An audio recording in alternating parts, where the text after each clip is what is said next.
The Graphic Histories Podcast. I got bit by a radioactive bug. I tried an experimental drug. Went up for a stroll on a gamma testing range. I found an enchanted hurricane. I made a serum that made me small. I modified the serum so it would make me tall.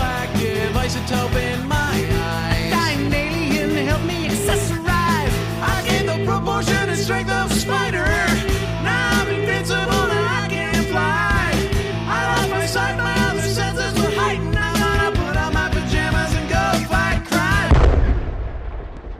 Hey there, and welcome to the Graphic Histories Podcast. My name is Andre Mayette, your podcast host. Big thanks to Uka the Mock for our theme song, Superpowers. And big thanks to you, gentle listener, for tuning in once again to another action-packed, fun-filled show. Today on the show, we have Braxton Cosby, a writer of many, many different types of books, comics, novels, books on weight loss, books on lots of things, a journeyman, if you will. He's done a lot of work into a lot of different spheres, and it's something that I can also relate to, because I too am into a lot of different things. You know, executive director of a theater. I have my own business doing social media graphics, websites, act, host trivia, write a little, draw a little, host movie nights, do all kinds of fun stuff. So I too am out there waving the flag, and I know I may have said this on here before, but I always say, that old saying, like, be the change you want to see in the world. It's also like be the things. If your community doesn't have the movie night you want, the drink and draw, the trivia, the whatever, then maybe it's up to you to do it. No one else is going to. They might, but you can get awful tired waiting for someone to come along and pick that idea out of your head and make it a reality. So why don't you do it yourself? Get out there and do it.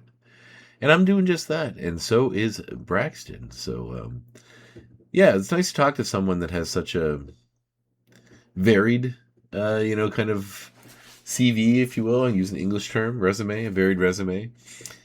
Because as someone who also does, it's, there's a certain kind of person that has an interest in a lot of different things and is willing to spend their time getting out there and making it happen. So, and Braxton's one of them. So I was very excited to have him on the show. We had a great little conversation, and you are about to hear it. Just finishing up Wonder Man. I mentioned last week that I was watching it. It's fantastic. Fantastic. You should be watching it. If you haven't watched it, watch it. I got to go back and watch Ironheart 2. Which will be next, I think, after Wonder Man, as I'm catching up on some of my shows. But once I get there, I will report in on what I thought of that as well. So, really digging it. Like, it's a beautiful, as I said, love letter to acting and to the power of movies, cinema. For a movie club I host, we just watched Do the Right Thing in honor of Black History Month. Beautiful movie, beautiful Spike Lee movie, one of his first, if not his first, I think. And it's fantastic. It's the colors, the story, the theme, the outrage, the connective tissue between these communities and the minorities that dwell within them, and the weird racial divides we make, even though we're all kind of on the same plane when you're in a place like that. It is very cool, very well done, beautifully acted, and incredibly prescient. I actually watched that movie. Spoiler alert if you haven't seen it, I guess. Although it's old now. It's older than me, I think. Or if not, no, I don't think it is, but it's older. The end of the movie is something that's very reminiscent of the George Floyd case. And when the George Floyd thing happened in the States, of course, I, like everyone, was shocked and appalled by it, but, it's another world, another place. There's not much I could do about it from where I was, so I didn't think about it too much beyond just understanding that, it's a horrible thing that can happen, and hopefully steps will be taken to punish those who did it. And of course that never happens, but maybe make some real change. However, after, I didn't know anything about Do the Right Thing. I just knew it was Spike Lee's first movie. It was one I wanted to watch. And watching it and seeing the ending, which is very reminiscent of that, was, it's a gut punch. So today I watched it with a group of people in my cinema club at the theater. And it was interesting to watch them interpret it, understand it, watch it. Digest it, and it's something that sits with you for a while, which I'm sure it will with them, as it did with me. So that's a good opportunity to just mention. It's Black History Month, so get out there, watch some black cinema if you can. Read some books, immerse yourself in the culture, because we should learn all we can about this wonderful world and the people who inhabit it, and hopefully we'll get to a place in life where the divide isn't so great that we need to take time out to actually focus on it because it's all around us. But for now, it's nice to have a reminder that you should remember the community, remember the people in it, in your own community, and yeah, celebrate their culture and immerse yourself in it. So go ahead and do that. Well, speaking of immersing yourself, once you immerse yourself in this conversation, this is my talk with the multi-talented, varied, very cool person, Braxton Cosby.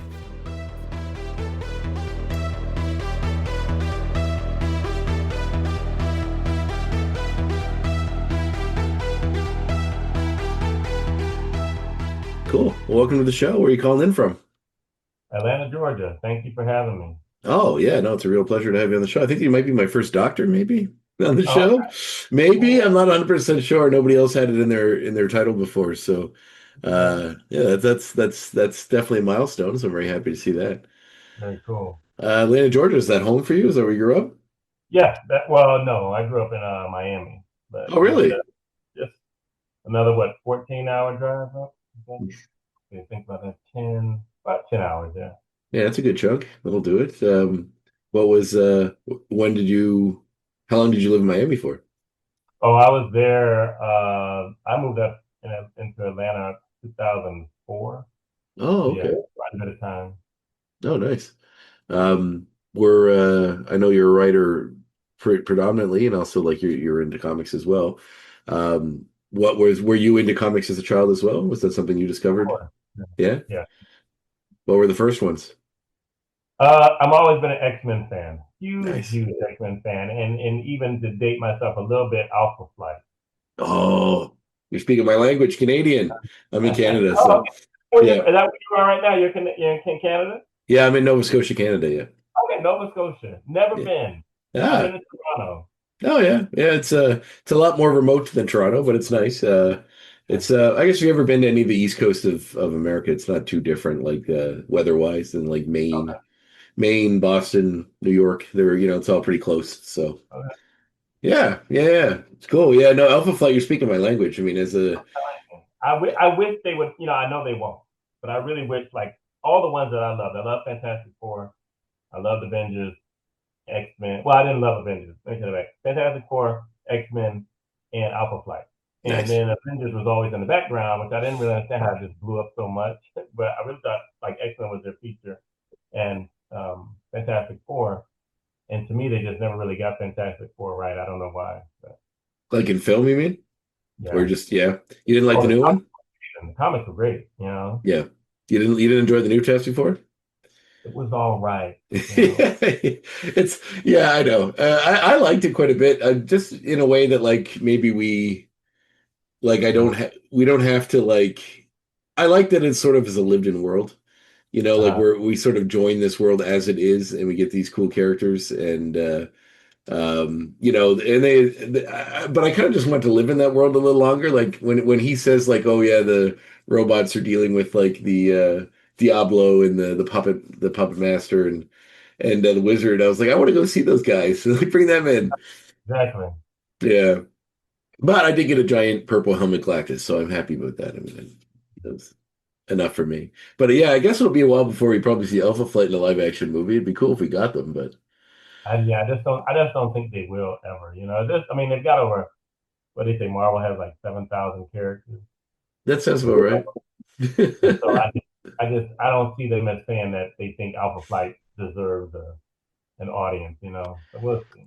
I mean, honestly, I could see them popping up in a Wolverine movie, like maybe not their own Alpha Flight movie, but Total connection. yeah, like I'll take any Canadian representation on the grand superhero level, because we don't get a lot. Alpha Flight is one of the ones that we can stand by and say, I mean, obviously Wolverine is the biggest one, but Hmm. I do argue that technically he and Deadpool, but I do argue that technically Wolverine's old enough that he's actually a British citizen, not a Canadian. I guess he was a Canadian eventually, but he wasn't born in what is Canada now. Right. It was the Dominion of Canada under the British, or the Dominion of whatever under the British. So I jokingly always say that when people say it's Canadian, but technically, he's in the area. We'll Yeah. take it. We'll take it. But yeah, anything on that level, it's like I'll take any Canadian representation. And Mm-hmm. unfortunately, Alpha. Well, I mean, Alpha Flight's a cool team. I'll take them. I'm happy about that. So that's cool that you resonated with them because they always kind of seem like a second tier team. Well, what about them? Is it just because of the mutant thing with actually the X-Men, or was it something Yeah, else? the connection was there immediately, with the mutants, and then also I just thought the character outfits were really cool, Mm. and I like Puff, and some of the other. Yeah. So I don't know, just when it comes to superheroes, I look at like I like the teams, and I was really like as a kid I was getting into all the teams, so it was like team this, team that, and Alpha Flight was just a comic that I had, and so I really started liking what they had, and I just they just kind of faded off, not really giving them the play that everybody else did, but everybody loved X-Men, so Yeah. that's just how I went. Was there anything about the X-Men? Is it just the love of the team book, or was there something about the outsider nature of the characters that drew you to it, or? There's a kind of a history with X-Men, with Professor Xavier and Magneto. Mm. And I think when Stan Lee first created them, he actually used, and this is actually good with being Black History Month, he actually used uh, Martin Luther King and Malcolm X's relationship was embodied with Professor Xavier and Magneto. Yeah. So I really, really dug that. And so that to me kind of spoke out first, and then and resonated with me. And then after that, they just really had great stories. Like I still have the comic books to this day, like the Genosha saga where they were on the island and Wolverine and Rogue lost their powers, and they still figured out how to kick enough ass to get out of it. So it was just really, really cool. So I just always thought they had great storytelling. But of course that Fantastic Four was too. I was just in Africa in November, and we found this comic shop over in Seychelles, Africa. Who would have thought?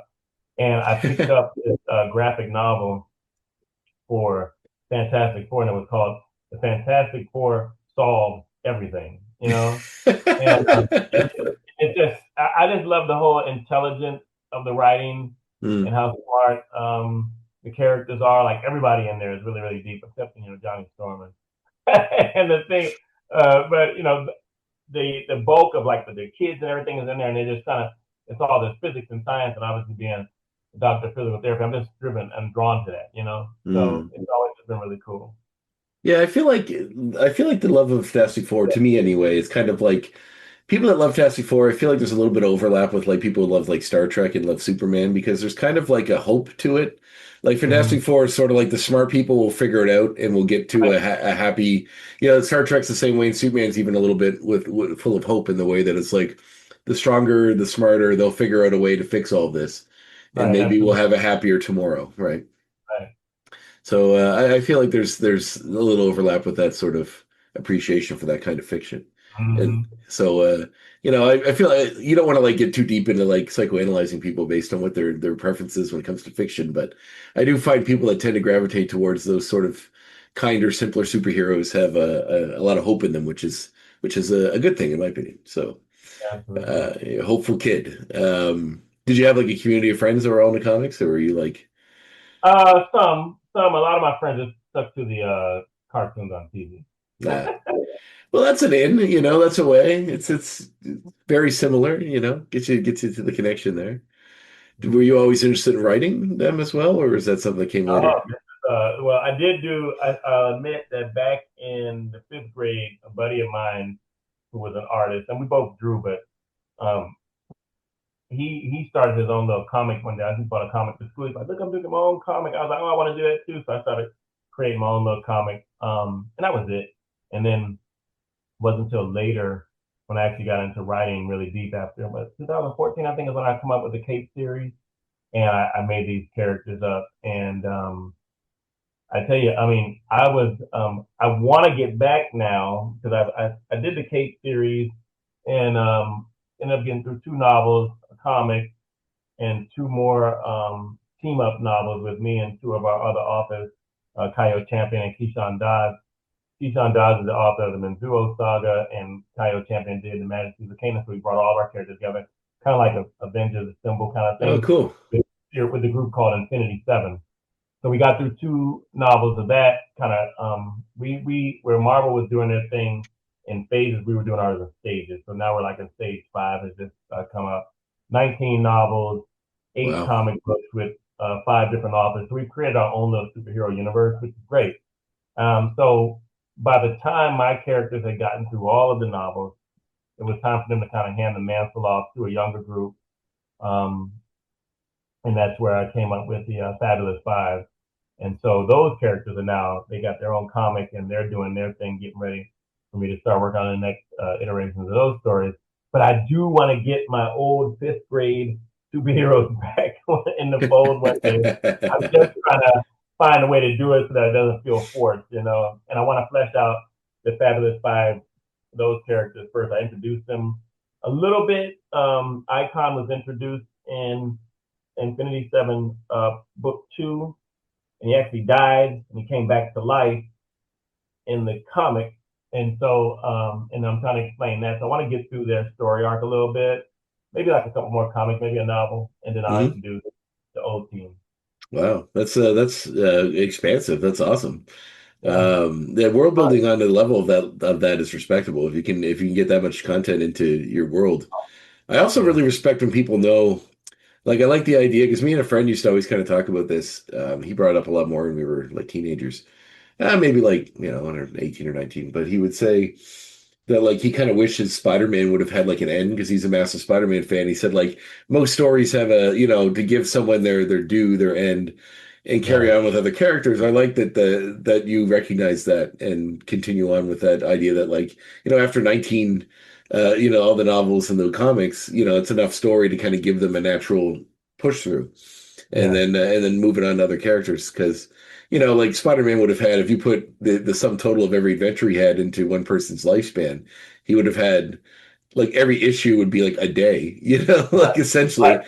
Absolutely. Absolutely. Yeah, so like after thousands of issues, he would have had thousands of almost dying events Right.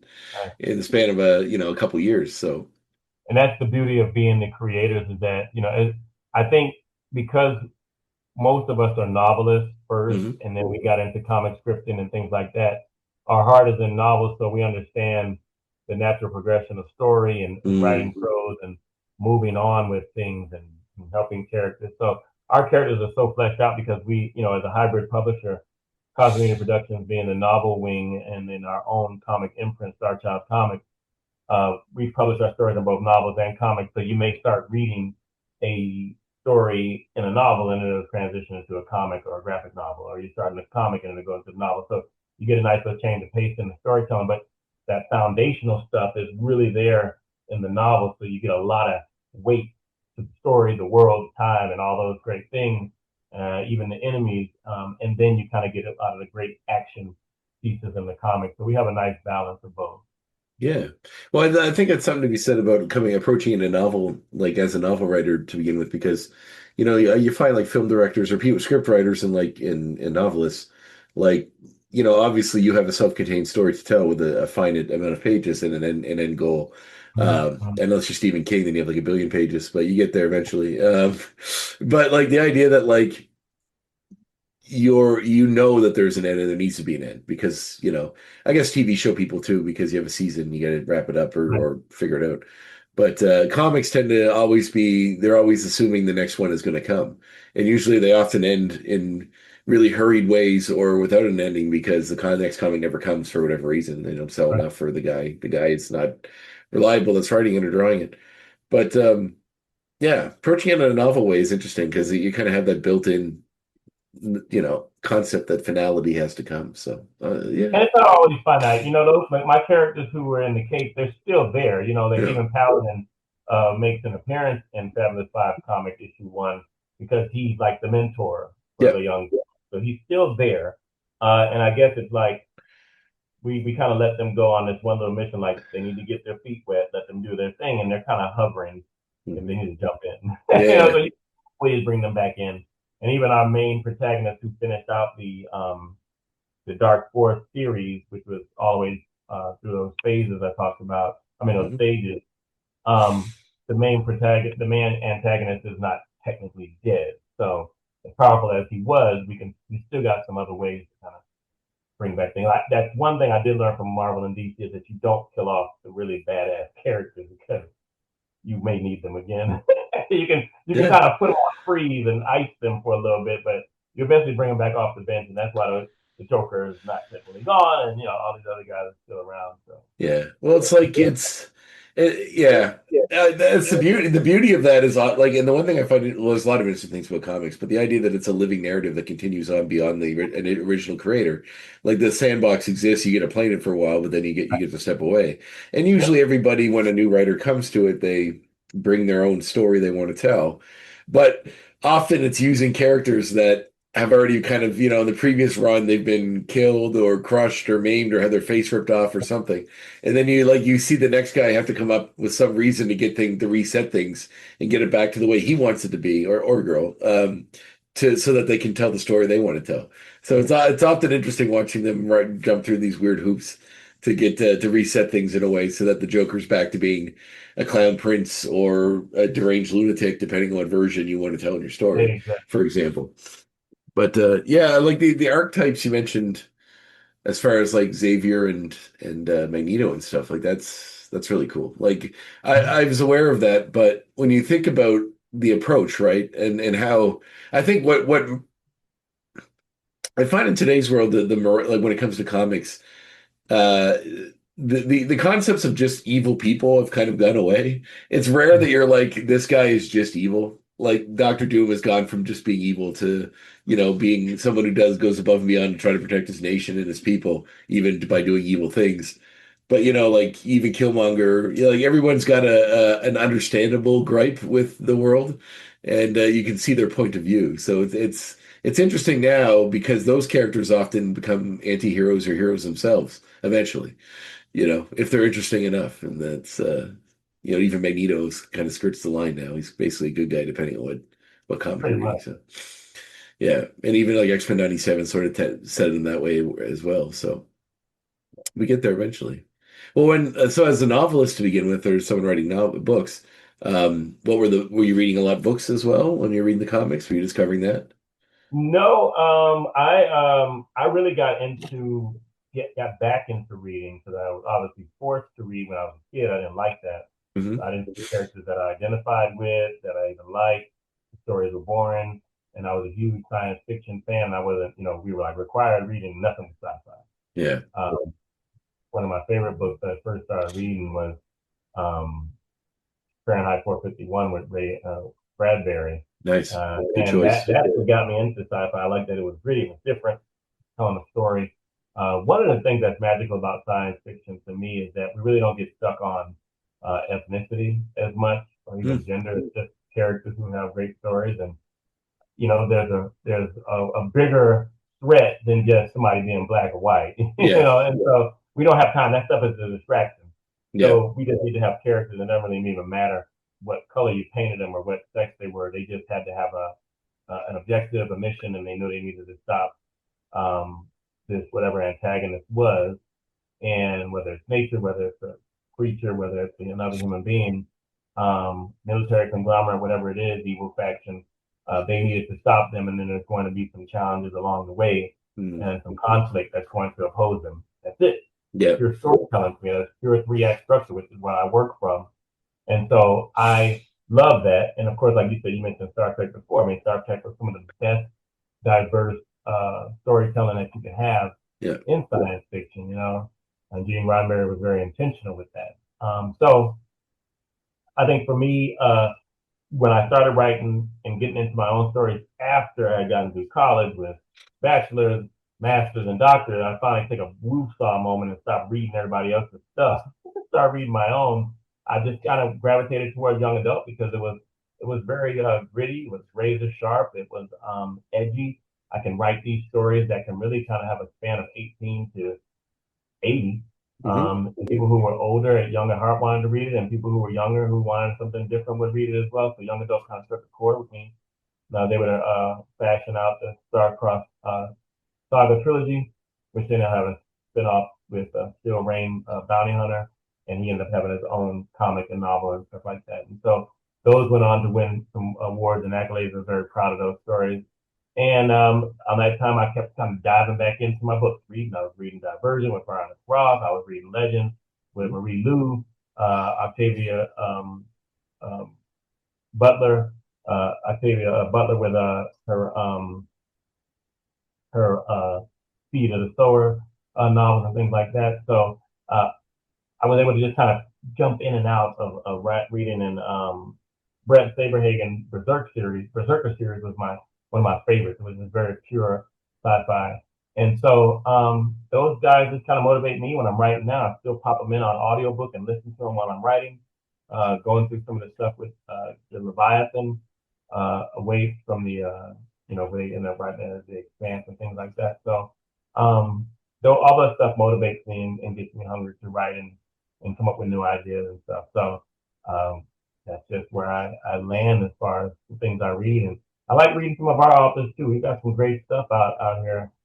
Chris McCauley's Nexus Astrum series. I'm actually reading that now. Mhm. I did help serve as the script consultant on his comic that came out, Nexus Astrum Awakening, but I also did read, I'm right in the middle, I think, of his novel, The Nexus Astrum, which is great.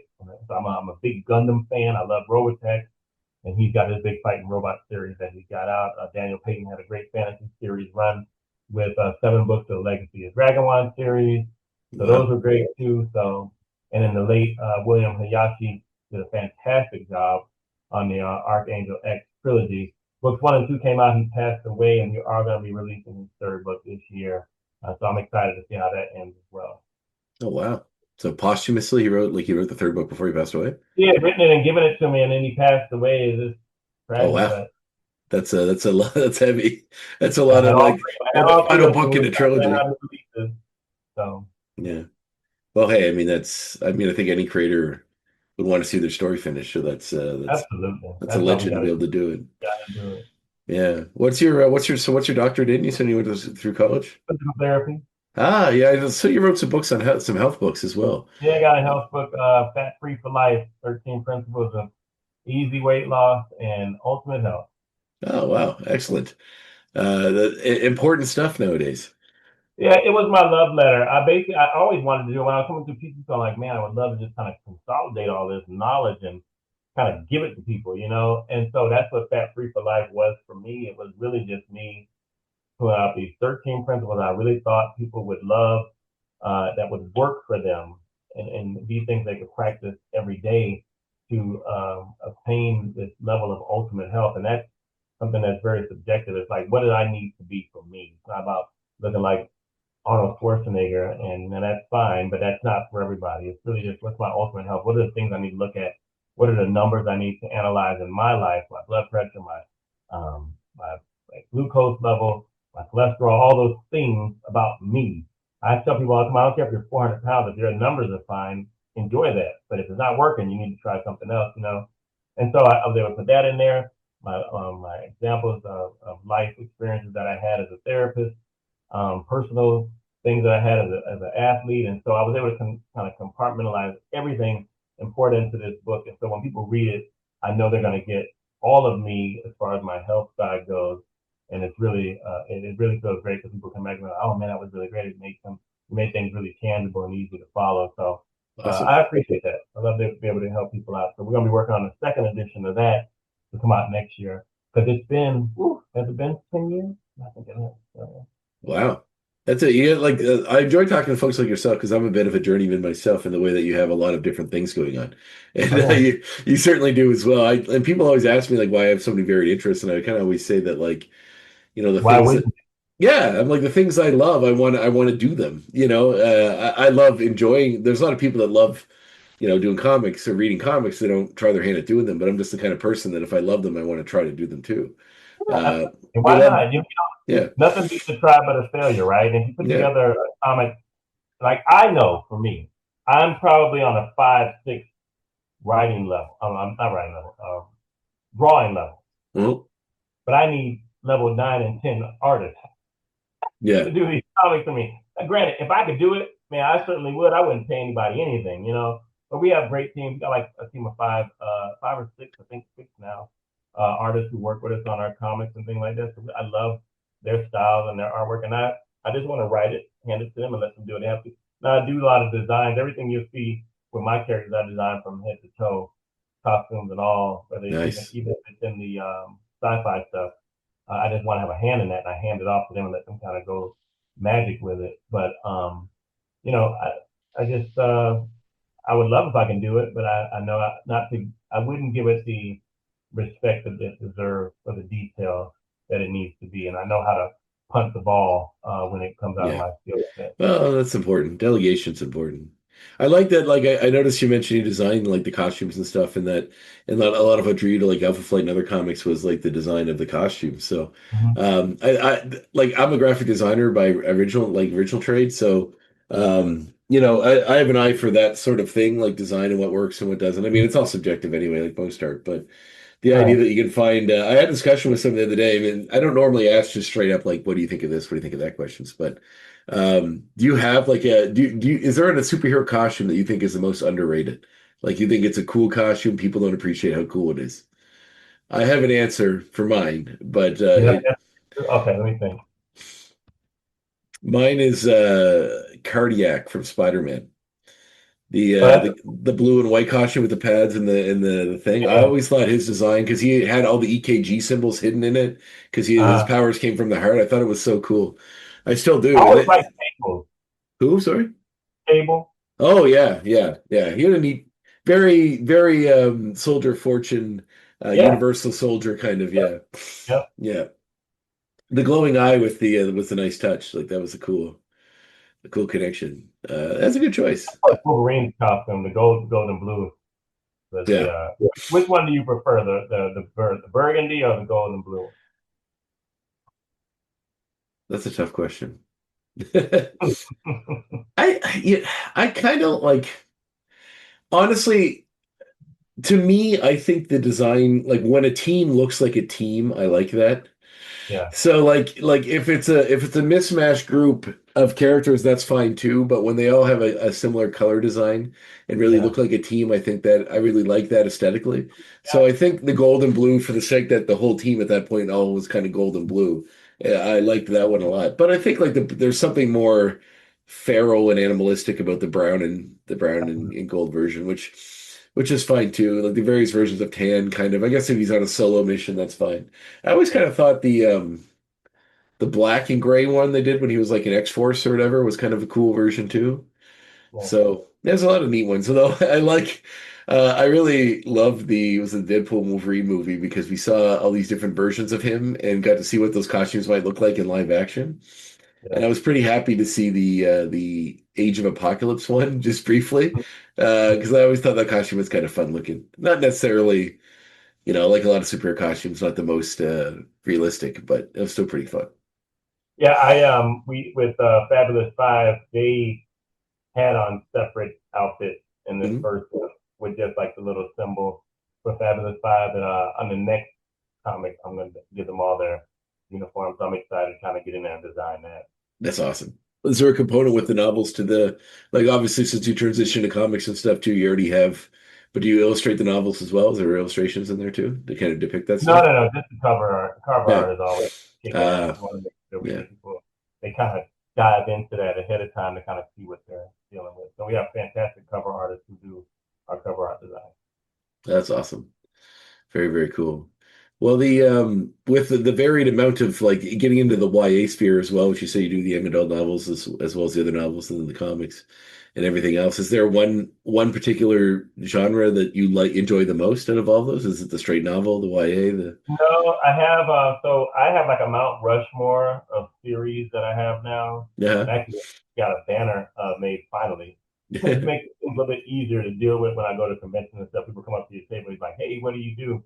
So I'll have all of my series there, and so I have like the um, Broken series with Kisa, and that's dystopian young adult, and I have the Kate series, like I said, with Paladin and the Young Fabulous Five, and I have Steel Rain and William from the Red Gemini Chronicles, which is basically the young adult sci-fi bounty hunter stuff, all my hard sci-fi. And then my latest, which I want to talk about, is Yusuke from the Yusuke series. So this is a historical fiction novel. Nice. Just came out February 3rd, hit number one on Amazon, got 5-star reviews from readers' favorite. Got a Get It accolade from Kirkus Reviews, 5-star review from Literary Titan. Also a gold medal winner with Literary Titan Book Awards, and it's part of the selection of Book of the Month for February. Like I said, Black History Month, very proud of that. It's a duology, so the comic is this is Dead Man Walking is the novel, and the comic is Resurrection. You can imagine what we're dealing with there. It's either metaphorical or it's real. You got to read both to find out.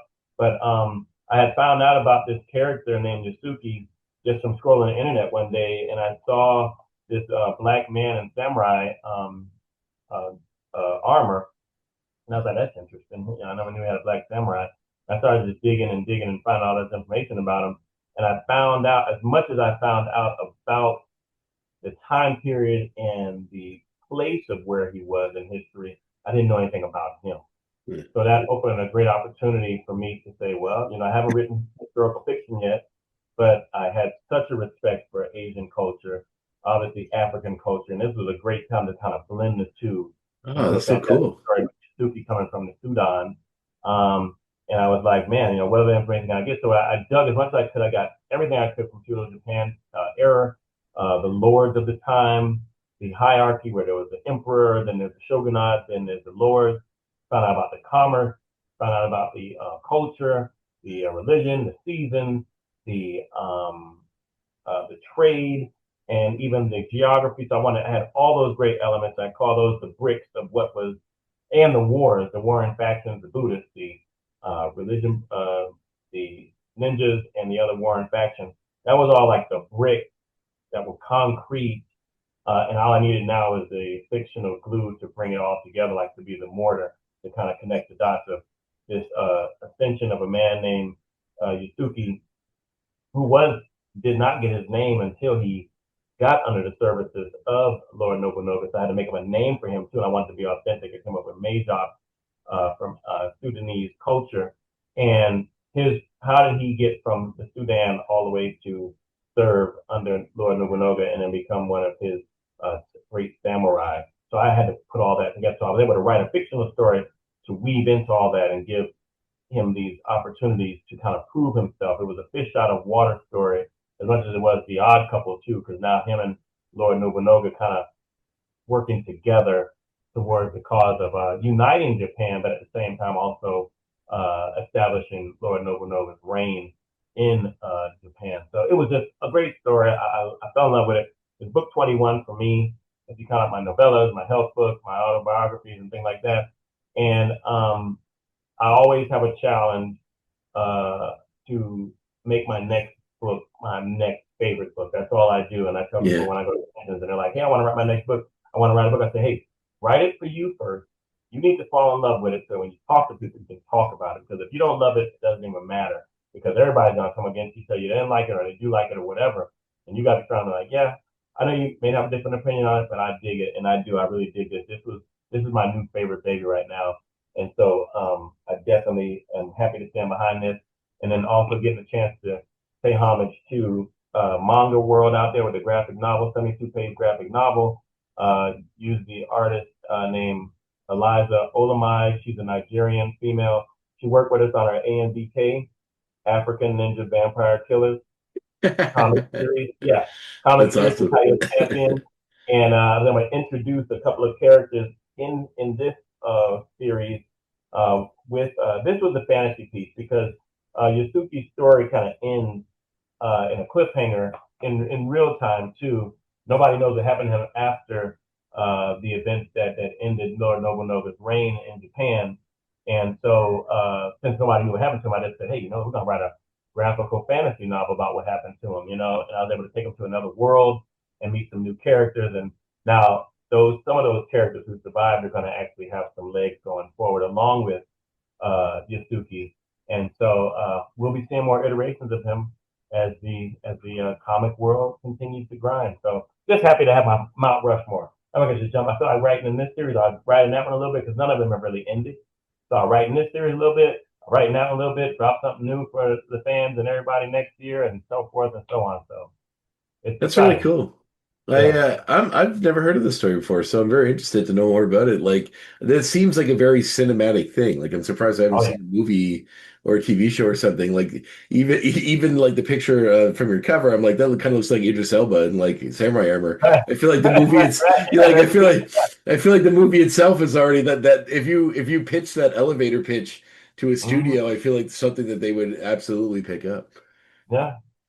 I mean, you think about the dynamics of what that looks like in that story and the outsider, and he's even more of an outsider by being a black person. Yeah, Absolutely. that's really, That really was the thing cool. that fascinated Lord Nobunaga about him because he's like 6'6", this big black guy in Japan, and he even says it like they have the conversation because obviously he doesn't know just Japanese, and when he gets there, they talk. And what I did is in the moments where he's around them and they talk, I put their dialogue in black in a different font to kind of indicate to the reader like he doesn't know what this means, Yeah, and then he'd be like, what's going on? Even Akechi, the general who was at odds with him, would call him dog when he first met him. This dog is not worthy to be here, blah blah. So there was a lot of that tension, and so he had to learn the language over the years that he was there, and he had to learn the ways of them and how to be respectful and really kind of figure out how to rise and be noticed and do. So I had to come up with these great things that he just kind of fell into because he wasn't intentionally trying to do that. His motive was really how do I get back to my family, being separated from my wife and my daughter, and he knew that the means to the end was to actually not just die there, but try to thrive and then have a window to get back home. So it was a really powerful story, especially with me being a father with daughters and a son. Having that element of him wanting to get back to his kids, I totally understood that. So I want to make sure I poured that into the story. yeah, that's cool. That's yeah, awesome. Like I said, it surprised this has not been mine for something before.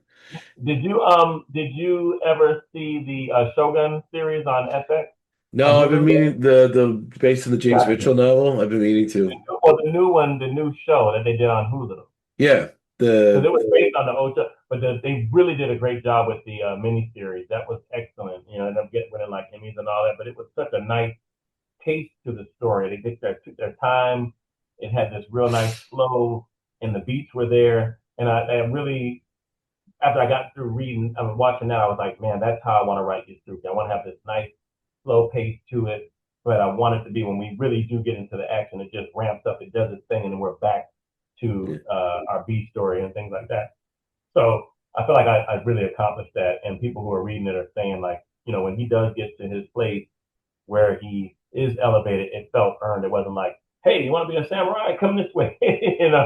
So you felt that. And like I said, Lord Nobunaga knew he kind of used him to intimidate the rest of the lords in the land because nobody had this little secret weapon. But that wasn't even his intent. He didn't want to ever put armor on. He just wanted to have like this mystique of, I have this, look what I can do, and look what's coming kind of a thing. And ended up turning in Yasuki's favor in the end.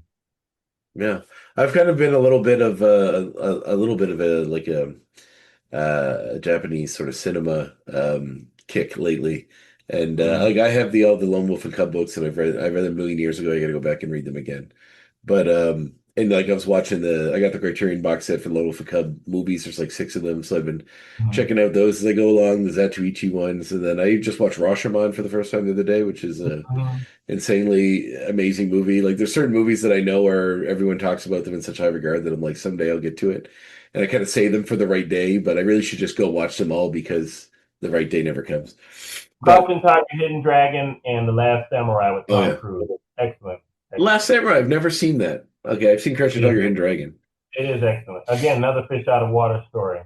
Yeah, yeah, because that was a very similar kind of tale, right? He was like He was a yeah, general in the U.S. Army. right, right, okay. Yeah, I have to go back and check that out. I remember when it came out, but I never got around to watch. I was probably a teenager when it came out, so I remember not getting around to watching it at the moment. But Mm-hmm. that's very cool. So, do you have like with such an expansive, catalog of work? And I know you mentioned you always kind of go back to these sandboxes and play the characters, add a little here, add a little there. Do you have like when you talk about endings from before, do you have an end for all of this, or is it all just kind of a living thing that's going to keep going and expand and Um, go and other characters and this and that? I would say there's no end to the superhero one. Yeah, good. That's how Um, superhero comics work. Like it's almost weird. Like I remember when Kirkman was doing Invincible, and he kind of said he would never stop it. He would maybe just let someone else do it for a while, and he wanted it to go on like Spider-Man, but then he kind of changed his mind. Eventually, he stopped it. But I was like, I kind of would have been all right with that. Like I like the idea that Savage Dragon would still be going on. If mhm, Eric Larson is gone, God forbid, but that comic keeps going, or yeah, Spawn goes beyond Todd McFarlane. Like it'd be nice to see yeah, those worlds keep going. yeah. So the superhero one for sure. I kind of feel like Broken will have an end, but I've already done the novel, comic, graphic novel. The next one's gonna be a picture novel. And then I still feel like I got a couple more left in there because I don't think I'm going to be able to finish that and wrap that up. And and definitely the Red Gemini Chronicles isn't going anywhere. Star-Crossed Saga, then I had Steel Rain, which ended up being the fulcrum to the next um, series in the Red Gemini Chronicles umbrella. And I tell people that that is like my Game of Thrones in space series. So that's what that's going to be like. Houses across planets with it's just bananas. So that definitely isn't going anywhere. I've got like at least 5 books out of that that are going to come from that. And then Yasuki, like I said, is going to have life after death. It Yeah. might be the name of the comic because I got Dead Man Walking and Resurrection, now Life After Death. Those are going to be another series of comics coming, so I'm excited about that as well. I like that. I like the idea that like you're not afraid to like really change, like because there's an interesting when you look at like movie properties that have gone on for a long time with like a bunch of sequels. Um, Sometimes they take hard right swings and they go into some weird, interesting areas. Mm-hmm. Like and I was kind of appreciate that. Like they're not afraid. It's not like they're held down by what came before it. They have a story they want to tell, and they'll find a way to make it work. And Right. some to varying degrees of success. Sometimes it really does work. Sometimes not so much. But I kind of appreciate the wild swings, I guess, when people take it into a different way or really Mm-hmm. far off into a right way. So Yeah. I appreciate you're not limiting yourself by by anything really, Yeah. which is awesome. So is there a like I noticed just skimming through your website that you worked on screenplays as well and you worked on a few other things, short film adaptations that you'd worked on, as well as some acting I see that you do as well. So Yeah. is that is that all towards the end goal of like getting your stories out there and getting them, or I is mean, I would there? love to. I would love to, but right now I'm really enjoying the medium that I'm in. I did write the screenplay for Protostar, and it ended up when I submitted to a contest, became like a semifinalist with the script. So that kind of helped give me a little motivation. Like, man, okay, there is something to this. Mhm. So if the right studio came along, the right people who actually keep it in the right um, sense of authenticity, I might. But I chased that dream for a while. Like I said, I've been writing since 2011. Now I'm just writing stories just to actually just get these stories out of my head and write these characters who I relate to in a lot of ways, more than just skin color, but just that all the journeys of my characters I feel like I've been on as well. And they say if you really want to write something, you need to write what you're an expert in. So my life is I'm an expert in it. So these characters are just an expression of the life that I've lived. And so I like that. And so it's just really almost like therapeutic to get these Yeah. stories out. So I feel such an accomplishment when these stories are out and when people like it, like they've really been loving Yasuki, it's just gravy train for me. Yeah. No, well, I had a discussion with the last guest I had in the show. We're talking about, um, horror because she did horror stuff, and I was Mm-hmm. saying how um, horror's like a lot of the people that write horror are like the sweetest people you'd meet in real life, and it's almost like Oh yeah, it's like a catharsis. Like you get the darkness out on the page, and it's not something yeah, that well, hopefully, that's not the same for everybody, but right. in a No, way that's not you. going anywhere. Yeah, like and in a way, like dealing with your own life story and finding a way to contextualize it into a fiction Mm-hmm. Yeah, has got I to be think interesting. everybody's right. I really think everybody's right. I think they would.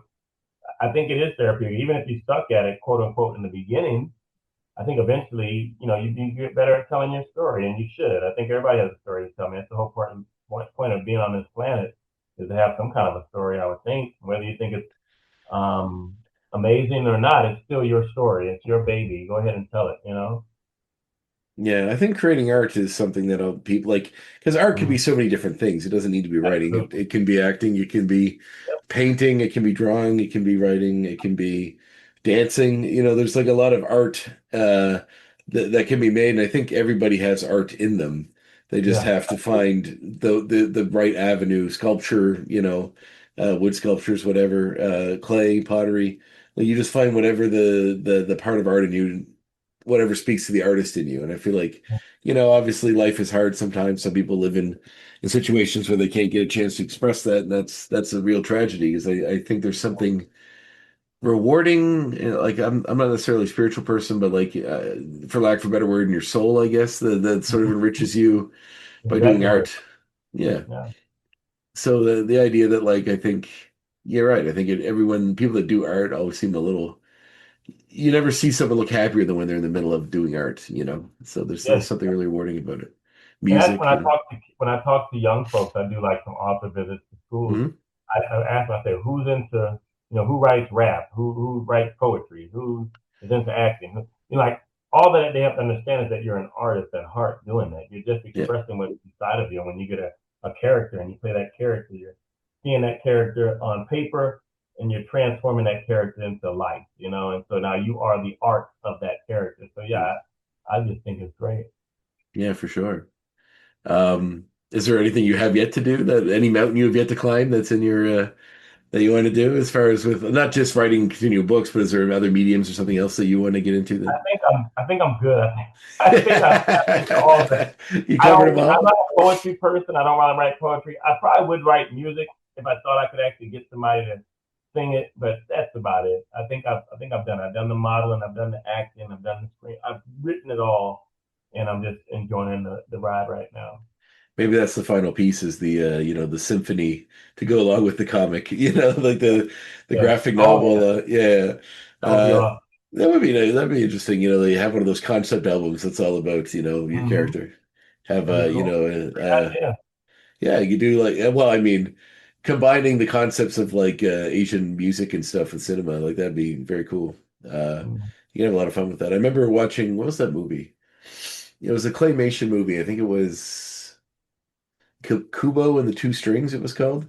It Okay. was yeah, and it was sort of inspired by a lot of Japanese myth, but it had like this interesting score. Like I think Regina Spektor did like my guitar because the kid had like a guitar that kind of he could use to do stuff with like powers, Mhm. and they took the song by George oh my God, my brain stopped working. George Harrison. That was my guitar gently my guitar gently weeps, but they made like an Asian version of it. It was very interesting, combining that narrative and working with it in a period piece in a Okay. drama. It's very cool. It's a nice way to highlight the work.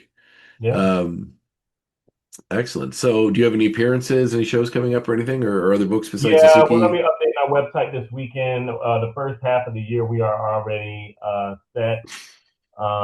I just did a book signing at Liberty Bookstore downtown Lawrenceville and here in Georgia. I'm going to be at Barnes and Noble February 21st, so another week and a half. So I'm going to be at Barnes and Noble Mall of Georgia, Beaufort, Georgia. And then in March we'll be in Alabama and at the Huntsville Comic Con. Then I'll be in April. I'll be at South Carolina Comic Con. Then in May, we'll be back down here for First Comic Saturday at Liberty Books. And then in June, we'll be in Charlotte, North Carolina for Heroes Con. And in July, we'll be at Fanboy. We're coming back to Tennessee. Have not been in Tennessee in a couple of years. We're doing Fanboy in Knoxville. So after that, we're trying to figure out what we'll do with the rest of the year. I've got some things out there waiting to get back. But yeah, so we're going to have fun first half of the year. Everybody's going to see us again with all this new content, banner waving, everything on the table, ready for it. Yeah, it's nice that you have like a house, right? Like you like a publishing house kind of in essence, Mm-hmm. because you have like a built-in crew to go to these things with. Like as someone who just does art, like I do art and sometimes go to conventions to sell it. You kind of it's sort of solitary. You set up your little booth, you sell your art, you Yeah. move on. But the idea that you have already made sort of group seems to make for a little more of a community, I think, when Yeah. it comes to that. What's your favorite part of the convention experience? Do you like is it just meeting Talking to people yeah? Yeah. talking to people about my stories. That's really it. And then the people who come back, they're like, oh man, I got that last year. That was really good. I love the part. Boom, boom, boom, and they're excited. So, you know how it is. If you do art and people say your stuff is great, that's what you love. You know, you did it. You felt it was great. You put it out there. You made yourself vulnerable, and somebody really got it.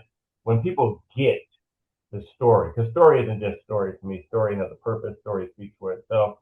There's a reason and a purpose behind the story, but Mm. it has to speak and there has to be a message. So my responsibility as a writer is to bring forth a story that has meaning and with a purpose to it. And so when people get the purpose, that's all I want. Do you ever have anybody that missed the point completely that loves the book for Of some course. other Yeah. reason? Okay. I always There's find a lot of that. haters out there too, just kind of get on there and just say something about your book and you're like, yeah, you didn't read it, doesn't matter, I can tell. You know? But that's going to be frustrating as a creator because like it's almost like if you have it's like getting a 1-star review at your business when the person obviously was wrong or made a mistake or maybe didn't go in your business and thought it was a different business. So you're kind of like stuck with the negative aspect of the thing that they really had no actual experience with. You can tell when they don't read it. That doesn't matter to me. No, you find it easier to shake off the haters, as Oh it were. yeah, because I can tell they didn't read it. Like if you critique my stuff and you read it, and I'd be like, oh man. But when you come up with just bogus stuff, and you just say I didn't like the way this was, and you didn't, I can tell you didn't read it. It doesn't matter. That's so insignificant to me. You know. I remember listening to a show with it's a screenwriter named Josh Olson. He does a podcast that I really like, but he talked about like something he worked on got a negative review, and Mm-hmm. the guy actually like was right. Like when he read it, he realized the guy actually kind of pegged what the problem was, and that Mm-hmm. he recognized that and reached out to him and told the guy like, no, you're right. I think you're right about what you said about the work, and I understand where you're coming from. And the guy was so thrown by it because he wasn't like, when you speak ill of someone's work, you're pretty used to them Right. coming back at you in a defensive way. But Right. he was like, "Wait, what? Like you actually, like they wanted to have a conversation about it." Yeah, I feel like there's something in a good writers are open to that. I mean, it's pretty easy as any kind of a person. I mean, people are generally defensive and guarded. So the idea that like you're open to the criticism if it's warranted, and if they read the work and have an opinion that you feel like is valid, but Fine. That's yeah, fine. I'm not. I mean, it's not. You're not meant to be liked by everybody. You no, know what I mean? not all art is for everyone either, right? Like, No. No, it's no. not. That's why. That's why you know it's art. Right. Hmm. Yeah, I often talk about that with different guests. So, Mm-hmm. depending on what world you fall into, as far as like where your place in the world is whether it's Mm-hmm. ethnicity, gender, whatever, there's always going to be people that just hate your work because of who you are, not necessarily what the work is. And Yeah. I feel like female creators get it a lot. People like in certain minorities get it a lot, just solely because it's like you're from this world. I don't understand it, so I just dismiss the work. Absolutely. Or feel that all your work is from that world. Like Mm-hmm. like what you said earlier about science fiction, how the problems are so big that it's beyond like trivial things like gender or race or whatever. Exactly. Like the idea about that, but there's a lot of people that think that who you are or what you look like all of your stories are informed by that, and that's not necessarily the case. You can write from your own experience, but it's not necessarily about, you know, wokeness or whatever people call it, which I really hate that Mm-hmm. word, but Mm-hmm. that sort of thing. Yeah. Um, so the fact that you can transcend that at least or rise above the sort of pettiness of certain people that just dismiss Absolutely. work because of its creators, Yeah. it's important. Awesome. Very, very cool. Well, yeah, so the next step is the cons. The next book, the book out now is Yasuki. Yep. What's the next book coming next after this one? No, we'll pretty much be pushing this the rest of the year. I do have the next issue 2 of the Still Rain comic. Yes, Hmm. it's done. That will come out later this year. So yeah, we'll have some other books that we're releasing this year as well. I know it's not down the pipe that I really can't talk about, but I did tell you that book Yeah, 3 of the Archangel X series is going to release this year, so I'm really that's excited about awesome. that. And so yeah, so just everybody just go to the website, cosmemediaproductions.com. That's Cosby Media Productions with an S.com. Uh, Click on our newsletter and join. Subscribe to it, and we send out updates like every other week about all the stuff that's coming. If you're interested and you find something you like, we're sure if you're a reader, you are going to find something that you like. We made our website very easy to navigate. You just Mm. scroll down the middle, and the genres are right there. Click on something, you'll see a whole bunch of options. It'll take you out of our website to Amazon or Barnes and Noble for some things. Some stuff can be purchased right from the website. Those that hybrid publishing I told you about, where we have novels and comics, most of those are available to you in our store, and we'll sign them and send them to you. And like we say, our two mantras with Cosby Media Productions is entertain the mind and inspire the soul. And with Starchild Comics is come play in our world. We want you to just be a part of all the worlds that we've created, because we feel like we have something very special for everyone. That's awesome. Well, that's a lovely note. So thank you so much for being on the show, Braxton. This was really fun. Thanks for having me, man. I appreciate it. You have a good night. You too. Thanks again. Bye-bye. Bye-bye.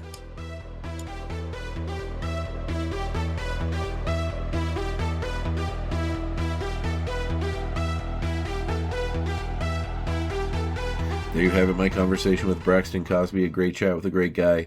Very cool conversation, and we get into some fun places. So I'm really happy to talk with him, and really glad you could tune in, gentle listener, to another fun-filled show. Just a reminder, of course, tune in next week. Hopefully we'll have a new episode set up for you. I believe we have a guest coming. Don't have that one recorded yet, so I don't like to tell you unless I have it recorded. I know I did last week, but I had that one recorded. So, but tune in then to see who it is. Keep an eye on the socials for that as well. But in the meantime, stay safe, have fun, read some comics, watch some movies, go for a walk, do some active stuff. Get out there, man. Just get out there. This program is a proud part of the Swear to Pod Network.